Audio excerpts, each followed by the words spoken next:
우리 하나님의 말씀 누가복음 12장입니다. 누가복음 12장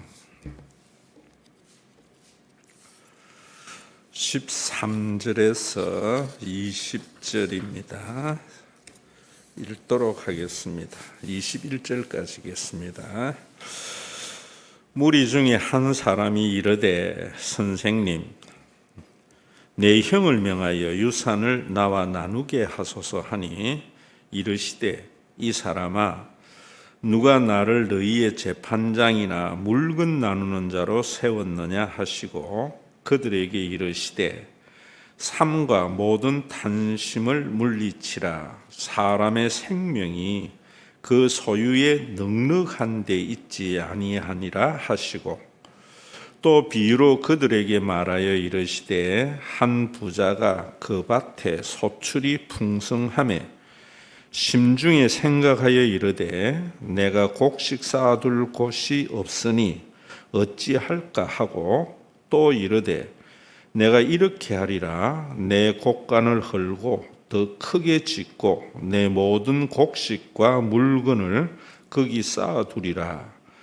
또 내가 내 영혼에게 이르되 영혼아, 여러 해 쓸 물건을 많이 쌓아두었으니 편안히 쉬고 먹고 마시고 즐거워하자 하리라 하되 하나님은 이르시되 어리석은 자여, 오늘 밤에 네 영혼을 도로 찾으리니 그러면 네 준비한 것이 누구의 것이 되겠느냐 하셨으니 자기를 위하여 재물을 쌓아두고 하나님께 대하여 부요하지 못한 자가 이와 같으리라. 아멘.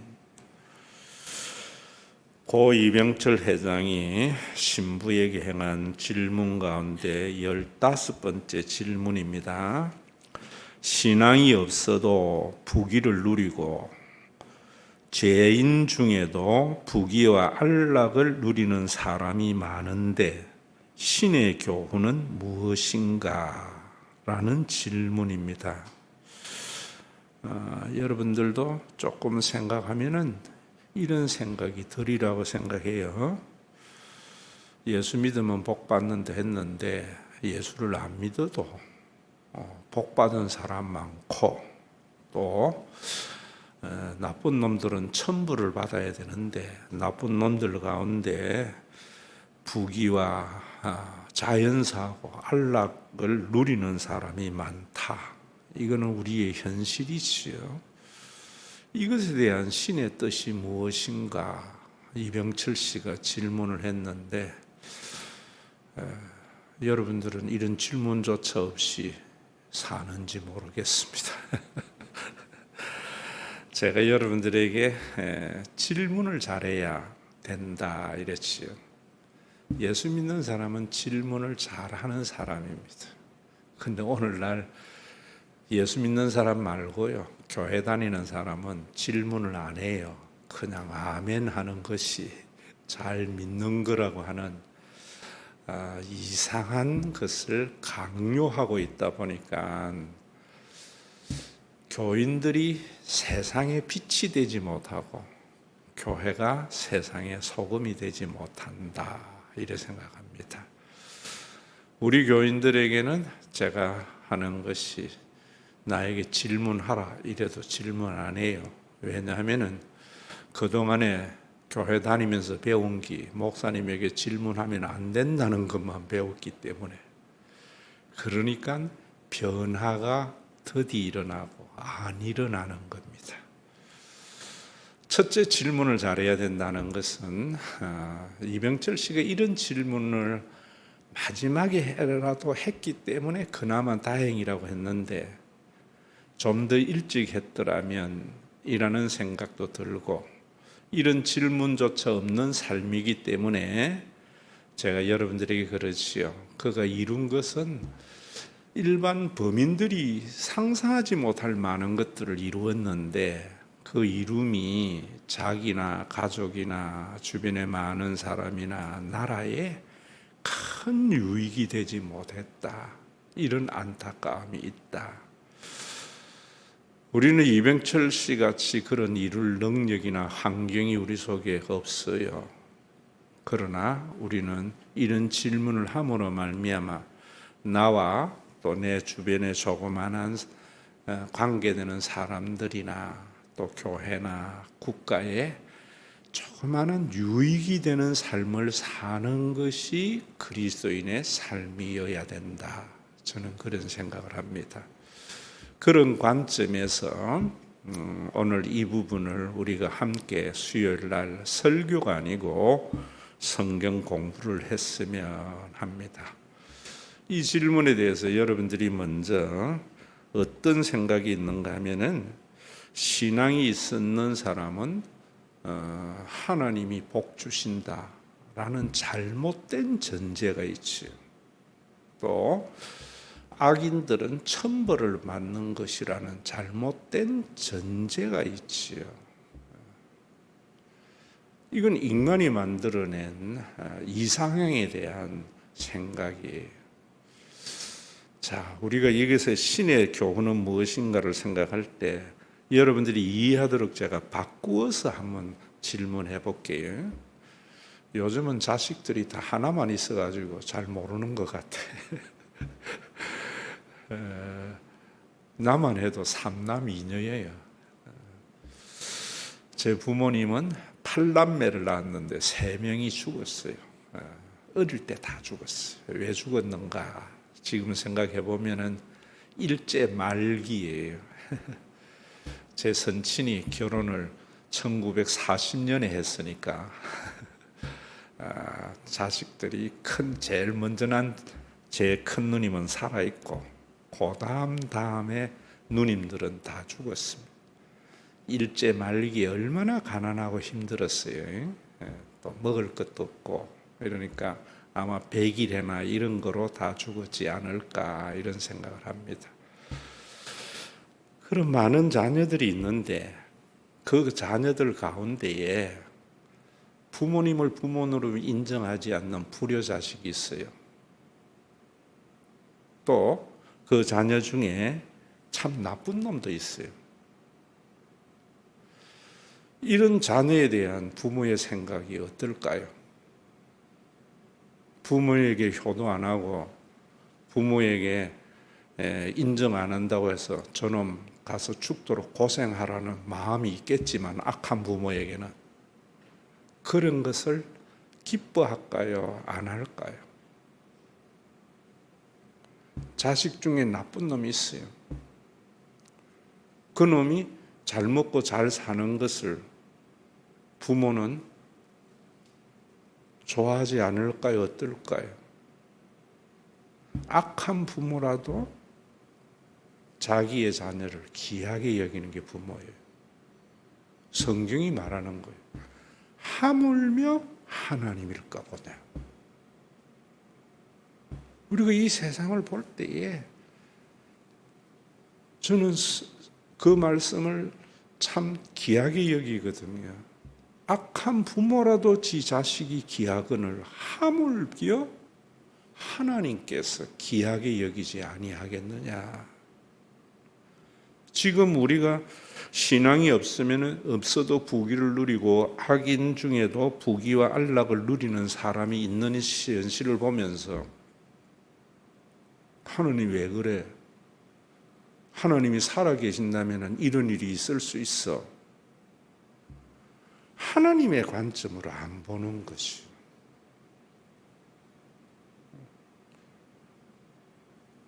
여러분들은 항상 이런 질문이나 이런 것을 하나님의 관점에서 보느냐? 인간의 관점에서 보느냐? 이병철 씨는 인간의 관점에서만 본 거예요. 제가 여러분들에게 설교하는 이유는 어디 있는가 하면 우리 모두는 인간의 관점에서 봐요. 그래서 제가 사회적인 통념이라는 말을 잘 쓰잖아요. 교회에 다녀도 우리 교회에 온 지 얼마 안 되는 사람들을 보면은 전부 자기에게 경험된 것, 종교적인 경험, 관점에서 이야기해버려요. 그런데 우리 교회 설교를 들어보면은 그거잖아요. 제가 여러분들에게 하나님의 관점에서 생각하도록. 그래야 우리 교인이 되는 거예요. 그래 교회가 좋아지는 거예요. 이 질문 하나에서만 해도 전부 인간의 관점에서 보거든요. 이걸 생각하도록 제가 부모의 관점에서 한번 보라고 이야기 자주 하잖아요. 부모에서 보면은 자기에게 효도 안 하고 잘못하는 자식도 섭섭하지만은 잘된 거 인정하고 뭐 좋아는 안 해도 받아들일 수 있잖아요.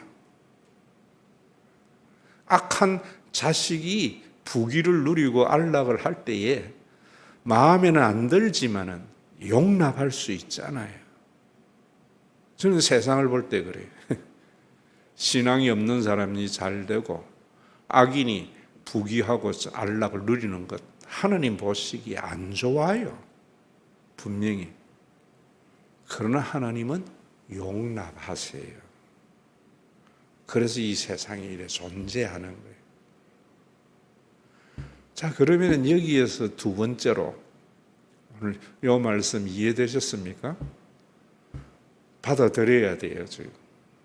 여러분들이 제대로 이제 된 사람은 어떤 일이 있을 때에 이제는 내 관점에서 안 보고 하나님의 마음으로 보는 눈을 길러야 돼요. 여러분들 스스로가. 그러면 하나님의 눈으로 보려고 하는 시각을 기르려면은 모든 사람들이 그러잖아요. 목사님들이. 하나님이 이러시되 하나님은 이런데 지 생각, 지 주관적인 것을 하나님 이름 빙자하잖아요. 그러면 안 되고요. 뭐 해야 되는가? 내가 그래서 여러분들에게 그 사람의 부모의 눈으로 한번 보세요 라고 이야기하지. 지금도 이 말을 이해하고 받아들이는 사람은 아마 내 의도대로 부모의 마음을 잘 헤아려서 본다고 봐요. 그렇지.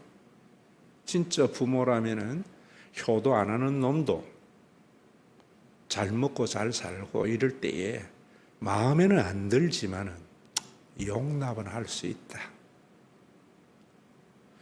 정말 나쁜 자식이라도 안락하고 부귀를 누릴 때에 저거는 아닌데라는 생각은 하지만은 부모이기에 용납은 할 수 있다. 이 말에 여러분이 토 달겠어요? 토 달면 다는 대로 사시라. 우리 교회가 진짜 하나님의 나라가 이루어지려면은 제가 여러분들에게 말할 때에 그저 보는 대로 말하지 말고 들리는 대로 판단하지 말고 하나님의 마음으로 봐야 된다. 왜 우리 교회가 하나님의 나라 마음 못 보는가? 내가 가만히 들여다보면 전부 지 생각으로 말하는 거야.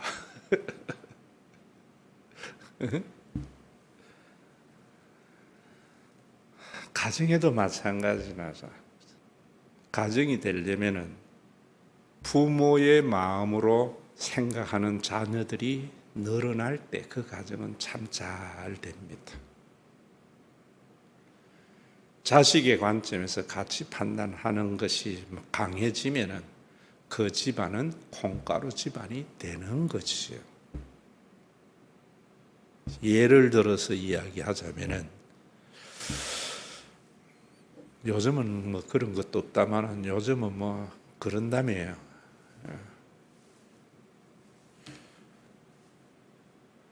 자식들이 집에 왔을 때 자고 가라, 밥 먹고 가라 하는 거는 큰일 난다면서.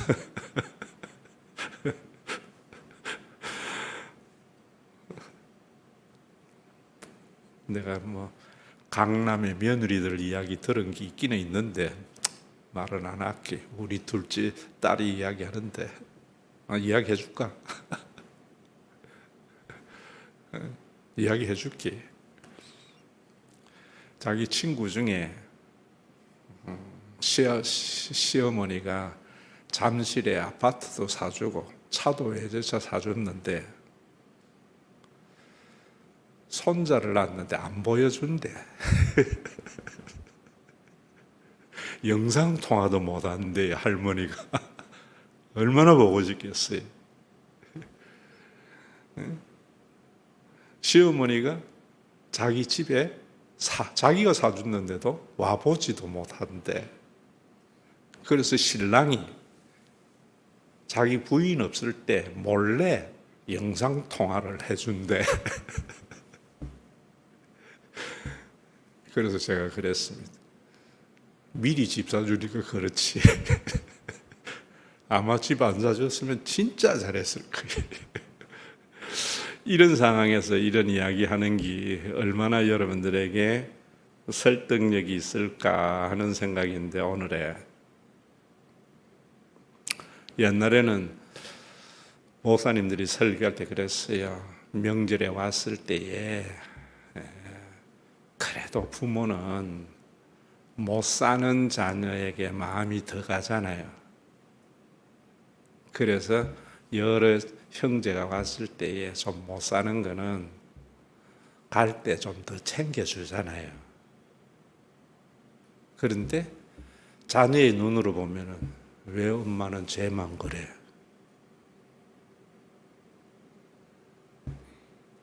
이런 말이 난무하는 가정이 좋은 가정이에요. 부모의 마음으로 못 사는 형제를 보면서 나는 못 줘도 우리 엄마가 챙겨주는 게 당연해. 나도 좀 챙겨줘야 되지만 내 새끼들 때문에 내가 언니 좀 못 챙겨주고 있어. 미안해. 이런 마음의 자식이 있어야 좋겠어요. 부자잖아요. 교회도 똑같아요. 제가 목회하면서 힘든 게 뭐냐면은 목사가 되면은요 부모의 마음이 생겨요. 부름을 받은 목사를 말해요. 부름 받지 못한 직업으로서의 목사는 그런 마음 없어요. 교인 이용하려고 하지. 암만 어려도 하나님의 부르심에 의한 목사가 되면은요 교인들에게 부모의 마음을 가지게 되죠. 근데 교회에서 판단하고 말하는 거 보면은 전부 형제의 마음을 가지고 그래요. 왜 목사님이 그렇게 해, 저렇게 해?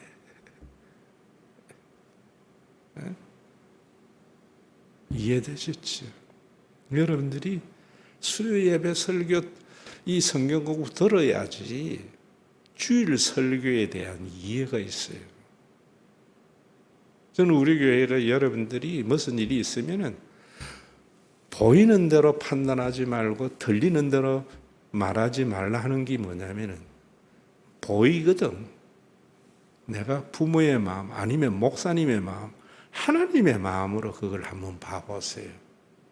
전혀 새로운 시각이 생겨요. 지금 이 질문에 대한 것도 마찬가지입니다. 하나님의 마음으로 쫙 보면은 전혀 새로운 시각이 생겨요. 그 새로운 시각이라는 게 뭐냐면은 오늘 누가복음 15장에 잘 나와 있어요. 누가복음 15장을 우리는 어리석은 부자에 관한 이야기래요. 왜 어리석은 부자에 관한 이야기인가? 어리석은 게 뭔가에 대한 판단을 할 줄 알아야 돼요. 그냥 이걸 보면서 어리석은 부자가 마지막에 죽을 때에 창고 가득 쌓아놓고 하나도 써보도 못하고 죽는 것을 어리석은 인생이다. 이렇게 보면 너무 단순하게 보여요. 앞에 이 사람이 하는 말들을 잘 보면 전부 어리석은 생각이에요. 이병철 씨 생각하고 똑같아요.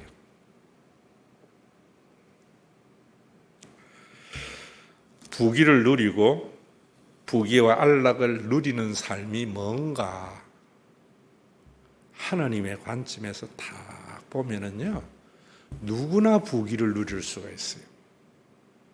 누구나 안락을 누릴 수가 있는데 잘못된 시각으로 보니까 부자들만 부귀를 누리고 안락을 누린다고 하는 생각이 만연되어져 있어요. 사람들이나 교인들이. 그러니까 교인들도 뭔가 하면은 부자가 돼가지고 부귀를 누리고 안락을 누리려고 하니까 하나님 앞에 부자 되게 해달라고 한다고.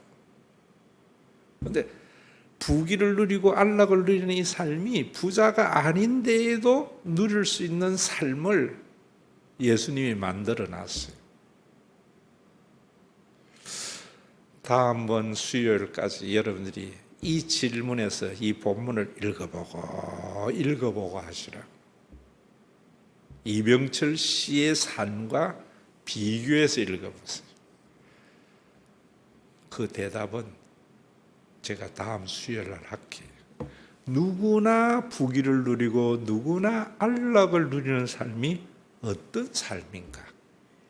그거 알면은 이런 질문 안 해요. 부자들만 부귀를 누리고 부자들만 안락을 누린다고 하는 잘못된 전제에서 이 질문이 나온 거예요. 그 잘못된 전제에서 기독교인이 하나님에게 복 달라고만 하고 부자 되게 해달라고 장수하게 해달라고 강구한다고요. 제가 평소에 행한 설교들을 다 알겠지만은 여러분들이 못 알아들은 거지. 다시 생각해 보면서 제가 한 질문에 2주간 동안 여러분들이 이 본문을 읽어보면서 부자가 한 말들 속에서 다 한번 찾아보세요. 오늘 부를 찬양이 뭐냐면 잃어버린 것들이 애달파하지 아니하고 세상의 모든 사람들은 잃어버리면 애달파해요. 돈 잃어버리고 애달파 안 하는 사람 없고요. 자식 먼저 보내고 안 애달픈 사람 없고요. 권력 잃어버리고 안 애달파하는데 그런데 그런 것들 잃어버렸는데도 애달파하지 않는 삶이 있어요. 그리고 살아있는 것에 연연하지 않고 살아있는 사람이 연연 안 하는 사람이 어디 있어요? 그런데 신앙인의 삶에는 이게 있거든요. 그리고 살아가는 일에 탐욕하지 않고 살아가면서 욕심 안 부리는 사람이 세상에 어디 있습니까? 그런데 그 삶을 살아가는 일에 탐욕하지 않는 삶이 있어요. 나의 나됨 버리고 자기가 자기의 생각을 버린다는 게 쉽지 않거든요. 가난해도 비굴하지 않고 쉽지 않아요. 가난한 것만이 아니고 직장에 다니면은 상사에게 비굴해질 수밖에 없어요. 그런데 당당한 사람이 있거든요. 저는 이번에 뭐 청문회나 이런 거 보면서 참 저런 사람들이 우리나라의 지도자였으니까 이렇구나 이런 생각이 들어요. 너무 비굴해요. 부요해도 오만하지 않고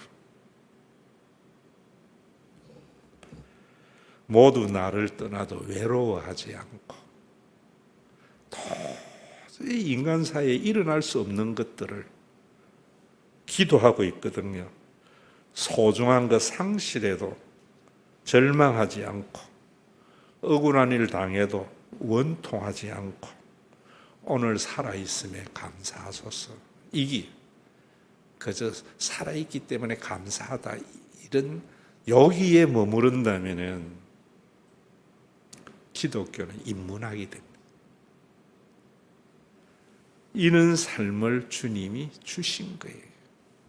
그 해답은 어리석은 자의 비유를 그가 한 질문들을 그가 한 질문이 아니라 그가 한 결심들을 잘 복음의 관점에서 보면은 오늘을 위한 기도, 이게 기도가 아니고 하나님이 우리에게 주신 삶의 선물이구나 하는 걸 알아야 돼요. 우리 큰딸이 그래도 꽤 괜찮은 서강대에 나왔고요. 국문학과와 언론정보학을 전공했고요. 은행 들어갔다가 작가가 됐는데 그런 이야기 하더라고.